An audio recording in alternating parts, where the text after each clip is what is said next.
সংগঠন নামে আমাদের সম্মানিত রাকিব ভাই যে কথাগুলো বললেন, অভিযোগ বলেছেন, এটা আসলে ওনারা মুখস্থ করেছেন। আমার কাছে মনে হয়েছে যে ওনারা পলিটিক্যাল যে এজেন্ডা ঠিক করা দরকার একটি ছাত্র সংগঠনে, সেটা ঠিক করতে না পেরে ওনারা এই এজেন্ডাটা কি নিয়েছেন।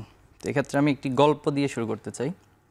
আমি যখন ফার্স্ট টাইম ঢাকায় এসেছি, তো একবার সদরঘাট থেকে মিরপুর যাচ্ছিলাম। আপনি জানেন যে ফার্মগেট এলাকায় ওই যারা হচ্ছে ছিনতাইকারী, এদের একটা চক্র থাকে। আপনাদের অভিজ্ঞতা থাকতে পারে, রাকিব ভাইয়ের ভালো অভিজ্ঞতা থাকতে পারে এই বিষয়ে। তো সেখানে যখন গিয়েছে, জানলার পাশ থেকে মোবাইল টান দেওয়া হয়। তো টান দেওয়ার পর দেখা গেছে যে বাহিরে এবং ভিতরে, অর্থাৎ গাড়ির ভিতর থেকেও একটা গ্রুপ এই চোর চোর ছিনতাইকারী বলে চিৎকার দিয়ে ওঠে। তো দেখা গেল পরে যারা ভিতর থেকে চিৎকার দেয় তারাও ছিনতাইকারী, যে মোবাইল নিয়ে গেছে সেও ছিনতাইকারী, তার আশপাশে যারা থাকে সবাই ছিনতাইকারী। তো রাকিব ভাইয়ের গল্পটা মানে গুপ্ত বলাটা আমার কাছে কেন জানি সেটার সাথে বেশ সিমিলার মনে হয়, যে গুপ্ত।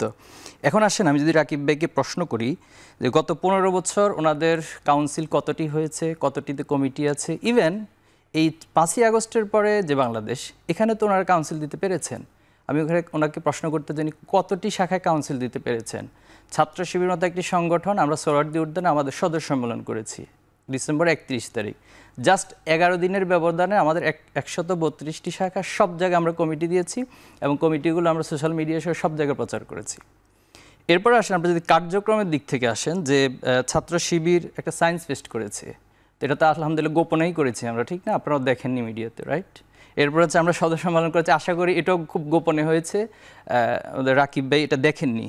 আমরা আমাদের বইমেলায় স্টল আছে, আশা করি রাকিব ভাই সেটাও দেখছেন না, এটা ওনার চোখে আসে না। এরপরে আমরা ঢাকা ইউনিভার্সিটিতে ফ্রি মেডিকেল ক্যাম্প করেছি, প্রত্যেকটা হলে হলে সকল ছাত্ররা দেখেছে, শিক্ষার্থীরা দেখেছে, সবাই দেখেছে, সারা বাংলাদেশ সবাই দেখেছে, কিন্তু আমার রাকিব ভাই দেখেন না।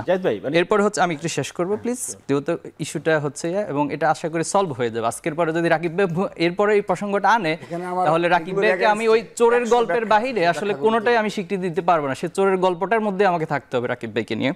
এরপর আমি যেটা বলবো, যে আমরা প্রত্যেকটা ইউনিভার্সিটিতে যাচ্ছি, আপনি খেয়াল করবেন, এবং আমরা সরাসরি ছাত্রদের মুখোমুখি হচ্ছি। মিট দ্য ব্রিলিয়ান্টস এবং আস্ক শিবির, নো শিবির, সবগুলো ক্যাম্পাসে আমরা এটা আয়োজন করছি, এবং ছাত্ররা আমাদেরকে ইচ্ছা মতো প্রশ্ন করতে পারছে।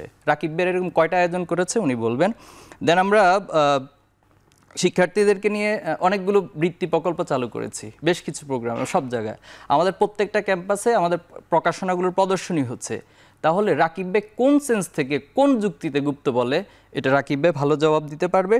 তবে ওনাদের যে রাজনীতি, ওনারা যেটা রাজনীতি করছেন, ওনারা আসলে গঠনমূলক রাজনীতির মধ্যে নেই। ওনারা হচ্ছে এক ধরনের আগের মতো দখলদারিত্ব এবং ফ্যাসিবাদ কায়েমের যে রাজনীতি, সেদিকে ধাবিত হচ্ছে। এবং আমরা ওনাদেরকে বারবার বোঝানোর চেষ্টা করেছি, 5ই আগস্টের পরে ওনাদের সাথে সাক্ষাৎ করে বুঝিয়েছি, এবং আমরা ইনডিরেক্টলি অনেকভাবে কৌশলে মেসেজগুলো দেওয়ার চেষ্টা করেছি। দেখুন, 5ই আগস্টের আগের রাজনীতি আর পরের রাজনীতি এক না, আপনারা আসুন, ভালো ধারায় আসুন, আমরা আপনাদেরকে সহযোগিতা করবো, আমরা মিলেমিশে রাজনীতি করি। এবং ছাত্র রাজনীতির প্রতি যে একটা তিক্ততা জন্ম নিয়েছে, একটা ট্রমা জন্ম নিয়েছে, এটা যদি আমরা ঐক্যবদ্ধভাবে কাজ না করি, সেটা দূর হবে না। আমাদের রাকিব ভাই গতকাল ওনাদের ছাত্র সংগঠন যে কাজটা করলো কুয়েটে, সেটা তো সারা মানে আমরা মিডিয়াতে সবাই দেখেছি স্পষ্ট, সেখানে ছাত্র দল কিভাবে সেটার সাথে যুক্ত ছিল এবং যুব দলের কারা সেটা, এবং আলহামদুলিল্লাহ রাকিব ভাই খুব শুরুতে স্বীকার করে নিয়েছেন যে যুব দল এবং স্থানীয় বিএনপি তারা সেখানে যুক্ত ছিল এবং তাদের হাতে দেশীয় অস্ত্র ছিল, এটা ফুটেজে সবাই দেখেছে।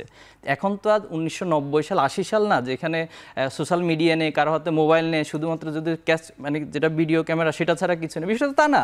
এখন তো সব কিছু সবার কাছে অবারিত। তো এরপরও রাকিব ভাইয়ের এই লজিকটা আসলে কোনো যুক্তি আমি